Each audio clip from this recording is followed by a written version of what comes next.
매번 시청자 입장에서만 보다가 이렇게 사연을 쓰려고 하니 막막하네요. 사연을 볼 때마다 공감도 많이 됐습니다. 매일 참고만 살아왔는데 다른 분들처럼 용기를 내고 3일 전에 모든 걸 끝내버렸습니다. 제가 잘한 건지 아직도 헷갈립니다. 부디 제 사연을 끝까지 봐주시고 저를 응원해주세요. 오늘은 응원을 받고 싶네요. 교사 부모님 밑에서 풍족하지는 않지만 부족함 없이 자랐습니다. 저는 첫째로 밑에 여동생, 남동생이 있습니다. 여동생과는 4살 차이, 남동생과는 10살이나 차이가 납니다. 부모님 두 분 모두 교사이시다 보니 공부를 참 많이 했습니다. 하지만 저는 이상하게도 공부에 취미가 없었습니다. 제가 첫째라서 그런지 부모님은 저에 대한 기대치가 항상 높으셨지만 초등학생 때부터 부모님의 기대에 못 미치는 학생이었습니다. 교사 부모님을 둔 덕분에 다른 아이들보다 공부할 수 있는 환경이 좋았지만 부모님 잔소리에 공부하는 신용만 하고 인형을 가지고 혼자 놀았던 기억이 아직도 납니다. 부모님은 저에 대한 기대를 중학교 3학년 때 모두 내려놓으셨습니다. 사춘기 시절까지 겹치면서 안 좋았던 성적은 더욱 곤두박질 쳤고 반에서 30등 하는 수준까지 되었습니다. 결국 부모님은 저를 포기하시고 동생들에게 더 많은 집중을 하셨습니다. 여동생은 저와 완전히 성향이 달랐습니다. 꼬맹이 때부터 동화책을 들고 살더니 초등학교 들어가서는 전교 1등을 한 번도 놓치지 않을 만큼 공부를 잘했습니다. 저와 동생의 차이는 집중력에 있었던 것 같습니다. 부모님이 공부하라고 하면 저는 5분도 의자에 못 앉아 있지만 동생은 1시간이 넘어도 꼼짝하지도 않고 공부에 집중했습니다. 암튼 고등학교 진학할 무렵 부모님은 저를 앉혀놓고 물어보신 기억이 납니다. 지은아, 아직도 안 늦었다. 고등학교 때 다시 열심히 해보자. 라고 다시 한번 독려하셨지만 엄마, 나는 공부는 아닌 것 같아. 기술 배워서 장사하고 싶어. 라고 말하고 부모님을 설득했습니다. 부모님은 한두 번 더 설득하더니 저희 의견을 받아주셨습니다. 어찌 보면 부모님 마음속에는 제가 공부로 성공할 수 없다는 걸 아셨지만 아쉬우면 저를 몇 번 잡아보시고 말았던 것 같습니다.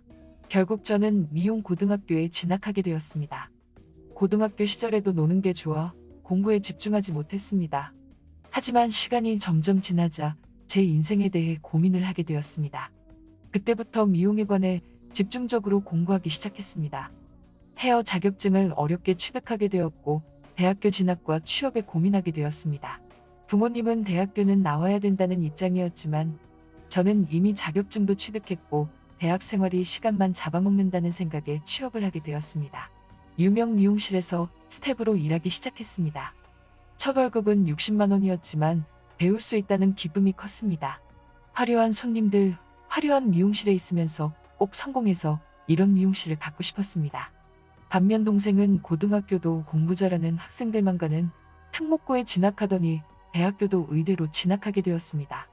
동생이 그 어렵다는 의대에 합격했다는 소식을 들은 부모님의 얼굴은 이제까지 제가 한 번도 보지 못한 어린아이처럼 너무 좋아하는 모습이었습니다. 동생이 합격하자 부모님은 제주도 여행을 제안하셨습니다. 어린 시절 가족여행을 간 적이 있지만 10살 차이 나는 남동생이 태어난 뒤로는 갈 수 없었습니다.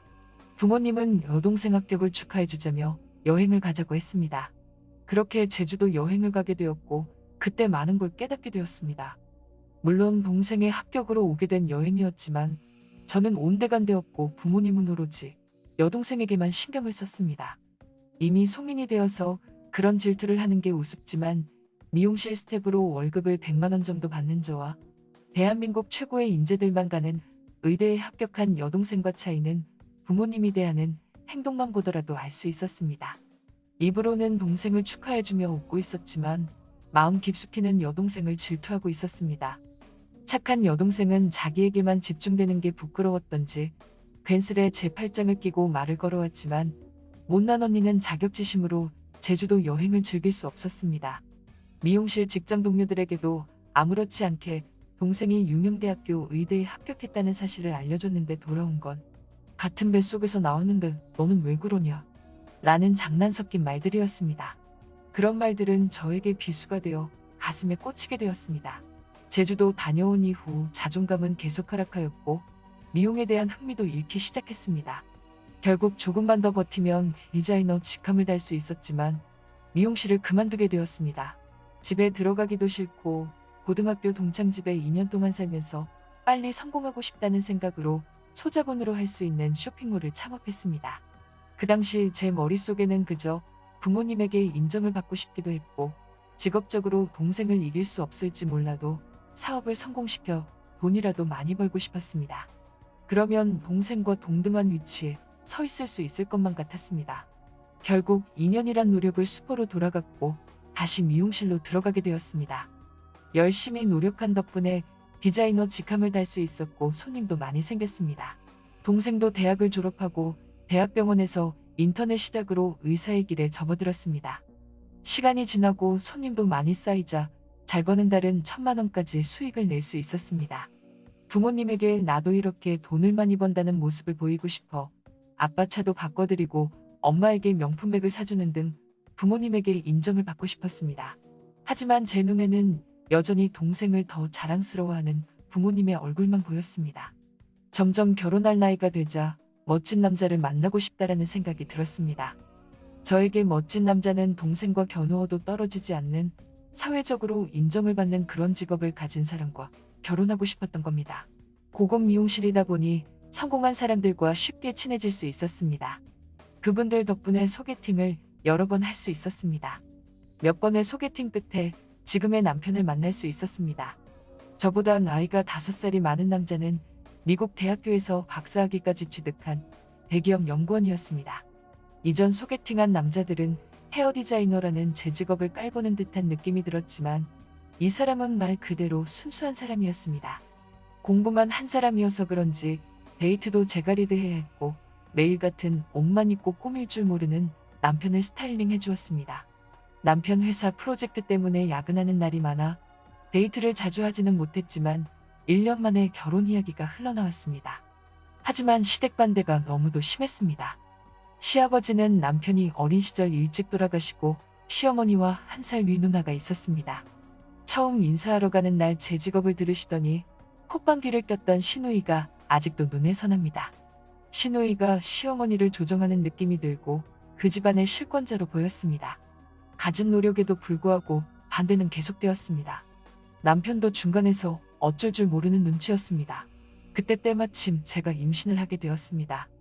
임신을 하게 되자 무섭고 두려운 마음이 있었지만 한편으로는 자기 조카와 손주를 임신했는데도 반대하지는 않을 거란 생각이 든 것도 사실입니다. 하지만 시누이는 병원까지 알아봐주며 낙태를 종용했습니다. 그런 모습이 치가 떨리도록 싫었지만 이미 아이를 가진 상태고 주변 사람들도 이미 결혼할 것으로 알고 있어도 물릴 수도 없었습니다. 그런데 어느 날 시어머니가 집으로 호출을 하셨습니다. 그러면서 저에게 미안하다며 결혼을 허락해 주셨습니다. 그리고 낙태를 종용한 시누이를 이해해달라고 말씀하시는 겁니다. 알고 봤더니 시누이가 남편 공부를 시키기 위해 고등학교 졸업 후 공장에서 일하며 10년이 넘는 시간 동안 남편을 뒷바라지했던 것입니다. 힘든 집안 사정 때문에 자신의 삶을 버리고 남편 공부를 시켰던 겁니다. 그때서야 깨닫게 되었습니다. 남편은 시누이가 저에게 험한 말을 해도 제 편을 들어주지 않아 이 사람이 나를 사랑하긴 하나?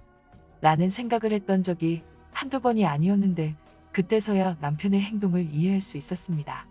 그리고 나중에 알게 된 사실이지만 결혼을 허락하게 된 가장 큰 이유가 저희 집안 사정을 정확히 아시고 난 뒤 허락해 주신 걸 알게 되었습니다. 처음 인사하러 갈 때 제 직업을 듣고 무작정 반대만 하셔서 정확하게 말씀도 못 드렸고 남편도 저희 부모님 직업을 초등학교 선생님 정도로만 말한 것으로 알고 있었습니다. 그런데 저희 아버지가 초등학교 교장 선생님이고 여동생은 대학병원 의사, 남동생도 과학고에 다니는 수재라는 사실을 아시고는 마음이 변하신 것 같다고 남편이 말하는 겁니다. 동생에 대한 자격지심 때문에 멋진 남자를 만나서 결혼하려고 용을 썼는데 결국엔 동생의 직업이 제가 결혼할 수 있게 도와준 것입니다. 그렇게 결혼하고 아이를 낳았습니다. 너무나 이쁜 왕자님이었습니다. 아이가 태어나고 1년 동안은 일을 나가지 못했습니다. 하지만 언제까지 손을 놓고 있을 수는 없어서 미용실에 다시 나가게 되었습니다. 아이는 월 300만 원씩 드리는 조건으로 시어머니가 돌봐주셨습니다. 그런데 문제는 시어머니가 지방에서 올라오셔야 해서 한 집에 계속 같이 살아야 한다는 점이 너무 불편했습니다. 저녁 10시가 되어서 집에 들어와 나름 한다고 집안일을 하는데 시어머니는 그게 마음에 들지 않아 하셨습니다. 퇴근 후 집에 오면 아이 먼저 씻기고 집안일 이것저것 하는데 시어머니는 항상 저의 손이 야물딱지지 않는다고 불평불만을 늘어놓으셨습니다. 그럴 때마다 300만 원씩 드리고 같이 사는 집인데 집안일 좀 도와주시지라는 생각이 들었습니다. 하지만 시어머니는 오로지 아이만 돌보셨습니다. 나는 손주를 돌보러 왔지 이 집안일을 돌보러 온 게 아니다. 라고 말씀하셨습니다. 그런 말에 가족이 아닌 고용관계인 것만 같은 생각에 서운도 했지만 남편도 없이 이제까지 자식을 키우신 시어머니를 이해하려 노력했습니다. 그리고 어느 날 지방에 사는 시누이가 집으로 오게 되었습니다. 집안 꼴이 이게 뭐야? 이것만 봐도 경철이한테 어떻게 대하는지 알겠구만. 이라고 비꼬기 시작했습니다. 그러면서 자기 살림살이와 비교하면서 이것은 이렇게 해야 한다, 저것은 이렇게 해야 한다 등 잔소리가 시작되었습니다. 시누이는 결혼식을 올리지 않고 남자와 오랜 시간 동안 동거하며 살림을 하고 있었습니다. 제가 알기로는 그 남자의 사업이 자리만 잡으면 그때 결혼식을 올릴 거라면서 정식 결혼식은 하지 않았습니다. 그러면서 살림은 자기가 선배라는 식으로 계속 잔소리를 이어갔습니다. 그리고 매일 홈쇼핑 링크를 보내서 주방은 이걸로 청소해라, 침대는 이걸로 뿌려라 등 저희 집안 살림의 참견은 계속되었습니다. 매일 서서 일해야 하는 저는 너무 쉬고 싶었습니다. 아이가 보고 싶기는 했지만 퇴근하고 들어가는 집은 쉴 수 있는 공간이 아니었습니다. 그렇게 몇 년을 살다 보니 미칠 것만 같았습니다. 그런데 저에게 기회가 아닌 기회가 찾아왔습니다. 시누이가 동거하던 남자와 헤어지게 되면서 외로웠던지 시어머니에게 내려오라고 한 것입니다. 시어머니가 이제 아이도 유치원에 다니고 하니 나는 그만 내려가야 할 것 같다 라고 말씀하시는 겁니다. 그 말에 서운한 감정을 내비치기는 했지만 속마음은 이제 쉴 수 있겠다는 생각이 들었습니다. 그렇게 시어머니는 내려가게 되었고 육아 전쟁이 시작되었습니다. 아침에 일찍 일어나 아들을 유치원에 보내야 했고 남편과 시간이 되는 사람이 유치원에 남아있는 아이를 데리고 와야 했습니다. 하지만 맨 마지막 어두워진 밤까지 혼자 유치원에 남아있는 아이를 보고 있자니 도저히 할 짓이 못 된다는 생각이 들었습니다. 저는 아들을 위해 직장을 다시 그만두고 집안 살림을 하게 되었습니다. 여느 주부처럼 아이를 유치원 보내고 집안일을 했습니다. 그리고 저처럼 되면 안 된다는 생각에 아이 교육에 집중했습니다. 유치원도 집 근처에서 영어 유치원으로 바꾸고 열심히 교육에 집중했습니다. 영어 유치원 학부모들끼리 서로 공유하며 좋다는 건 모두 보냈습니다. 그런데 제가 일을 안 하다 보니 남편이 많은 월급을 받기는 했지만 점점 돈이 부족하기 시작했습니다. 가장 아까웠던 돈은 시어머니에게 드린 200만 원 용돈이었습니다. 아이를 봐주셨을 때는 300만 원을 드렸지만 내려가시고 나서도 시누이가 매달 200만 원씩 보내라는 소리에 남편은 꼼짝도 못하고 매달 그렇게 보내고 있었습니다. 저는 일도 하지 않아 수익도 없었고 남편이 버는 돈이니 처음에는 이해했지만 돈이 떨어지다 보니 우리 아이만 뒤처질 것만 같은 불안감이 엄습해왔습니다. 남편에게 용돈 드리는 걸 줄여보자고 말해보긴 했지만 남편은 오히려 아이 교육에 돈을 줄이라는 핀잔만 했습니다. 어쩔 수 없이 아이 학원을 한두 개씩 줄이다 보니 같은 유치원에 다니는 아이들과 비교가 되었습니다. 다른 아이들과 똑같이 학원을 보낼 때는 학부모 모임도 자주 나가 정보도 공유했지만 이제는 나가도 할 말이 없었습니다. 단톡방에서도 말도 하지 않는 유령 회원으로 자리 잡았습니다.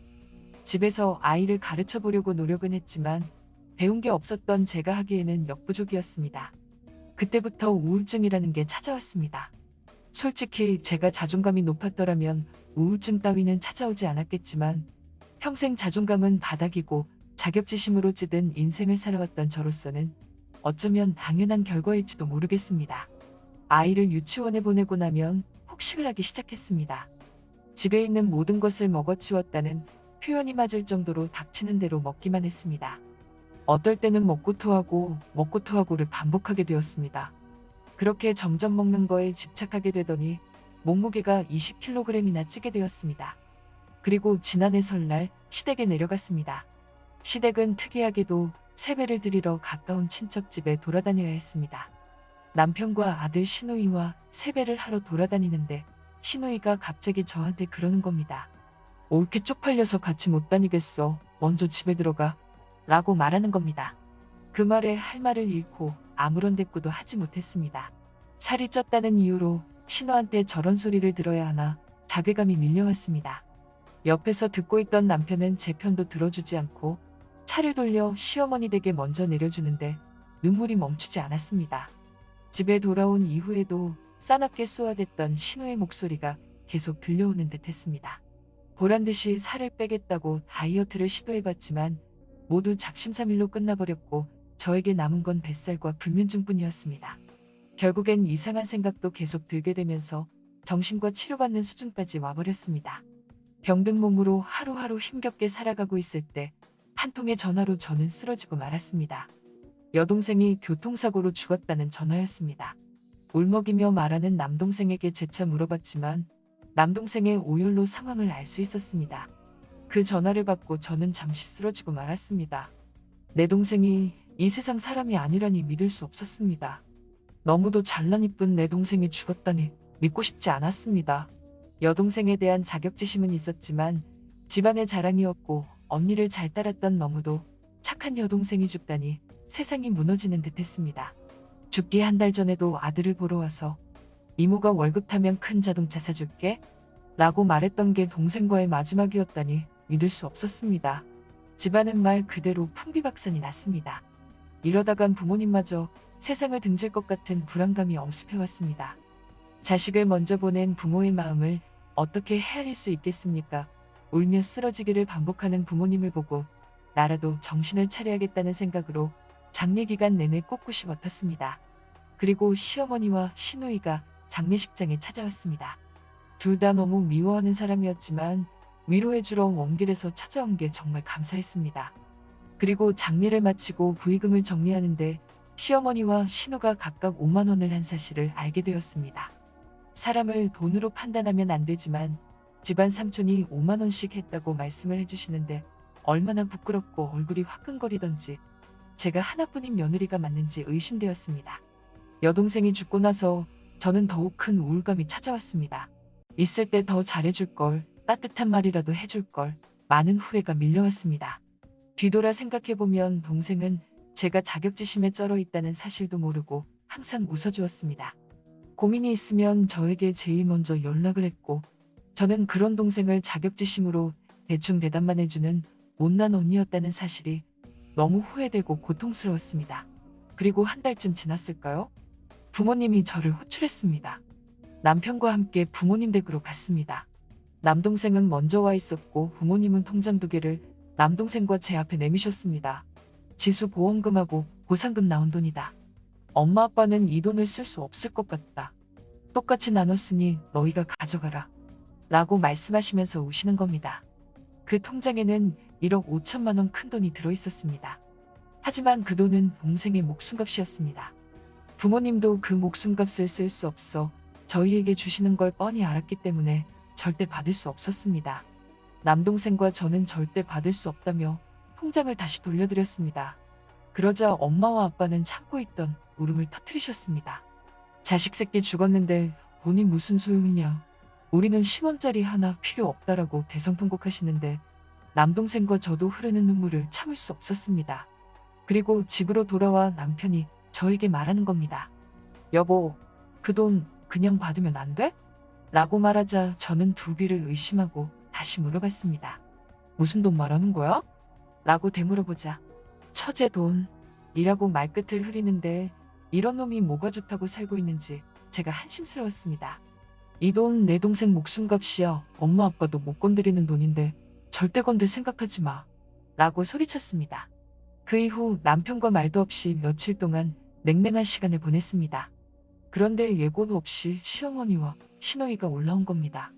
마음도 못 추리고 있는데 안 그래도 싫어하는 사람들이 올라오니 불편하기 짝이 없었습니다. 그리고 시어머니 말에 할 말을 잃고야 말았습니다.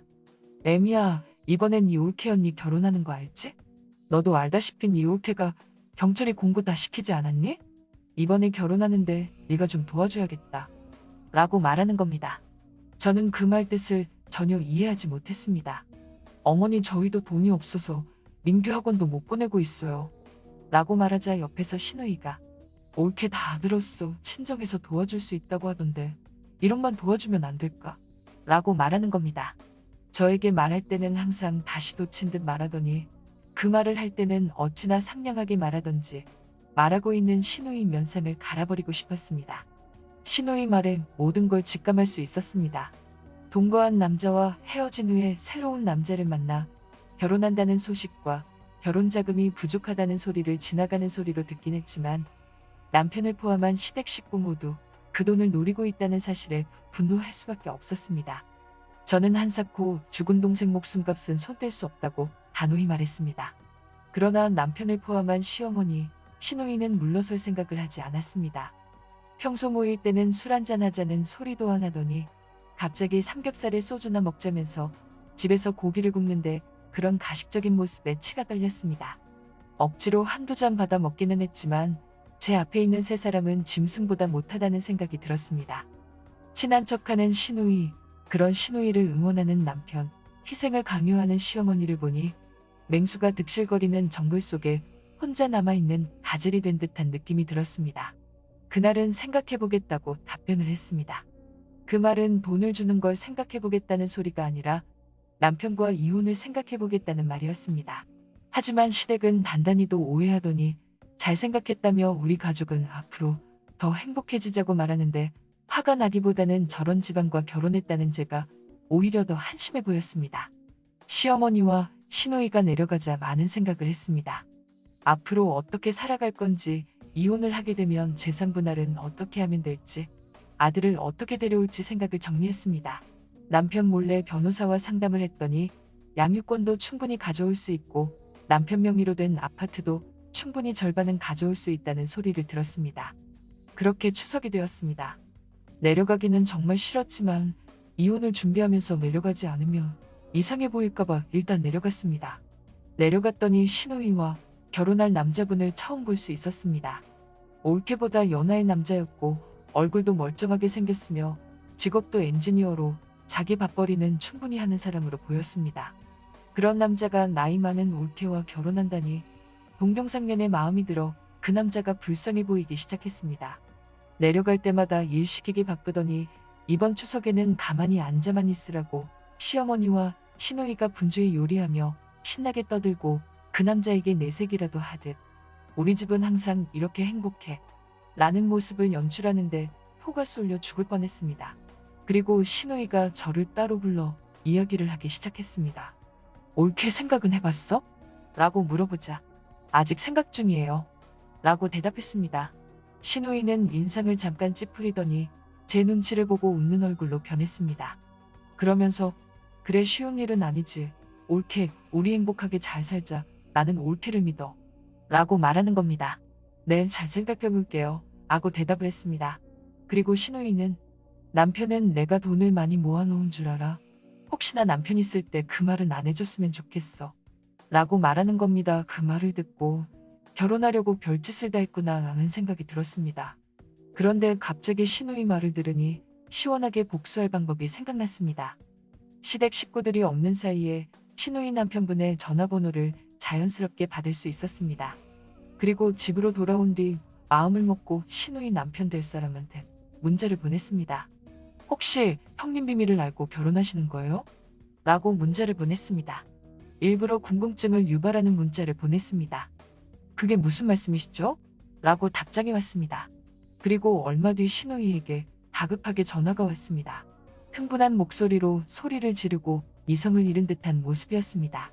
저는 그런 신우이에게 나지막한 목소리로 비꼬기 시작했습니다.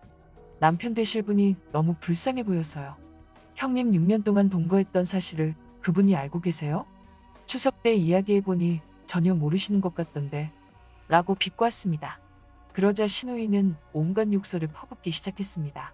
제 동생 목숨값으로 결혼해서 행복하게 살고 싶으셨어요? 저 이제 이혼할 거예요.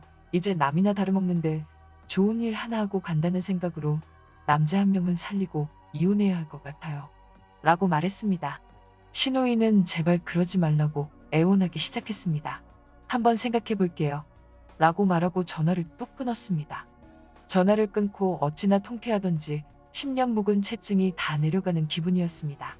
그리고 몇 시간 뒤 남편이 들어올 시간도 안 되었는데 갑자기 들어오더니 저를 보자마자 뺨을 때렸습니다. 어느 정도 예상했기 때문에 아무렇지도 않았습니다. 네가 사람 새끼냐, 너 같은 새끼랑 결혼한 내가 등신이다. 이제 끝내자라고 말하며 소리쳤습니다. 그리고 옷을 이것저것 챙기고 있을 때 시누이와 시어머니가 택시를 타고 급하게 집으로 올라왔습니다. 시누이는 저를 보자마자 무릎을 꿇었습니다. 옳게 내가 생각이 짧았어. 내가 정말 미안해. 제발 남편에게는 말하지 말아줘, 부탁이야. 라고 흐느끼며 말하는 겁니다.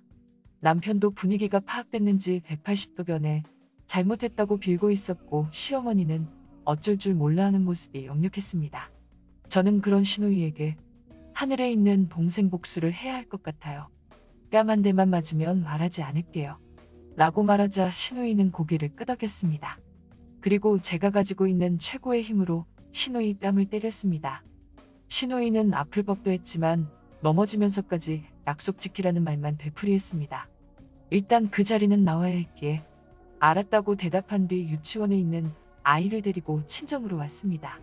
친정으로 온 뒤 시누이 남편 될 사람에게 전화를 걸어 시누이가 동거한 사실, 시댁의 진짜 모습 등 모든 걸 알려줬습니다. 그러자 남자분은 저에게 고맙다는 말을 하고 전화를 끊었습니다. 그리고 새벽에 전화가 빗발치게 왔습니다. 전화를 모두 받지 않았지만 카톡으로 저에게 복수한다는 협박 메시지가 와 있었습니다. 앞으로 두 사람이 결혼할지 안 할지는 모르겠고 저도 잘난 것 하나 없는 아내이자 며느리였지만 악마 같은 시댁 식구들에게 복수를 할 수 있어 너무 통쾌했습니다. 그리고 이제는 본격적으로 이혼 소송을 하려고 합니다. 남편은 아들을 빨리 보내라고 난리를 치고 있는데 어떠한 일이 있더라도 아들을 지킬 것입니다. 시댁 식구들이 저에게 어떤 복수를 할지 두렵기도 합니다. 하지만 아들만 보고 다시 한번 힘을 내 열심히 살아보겠습니다.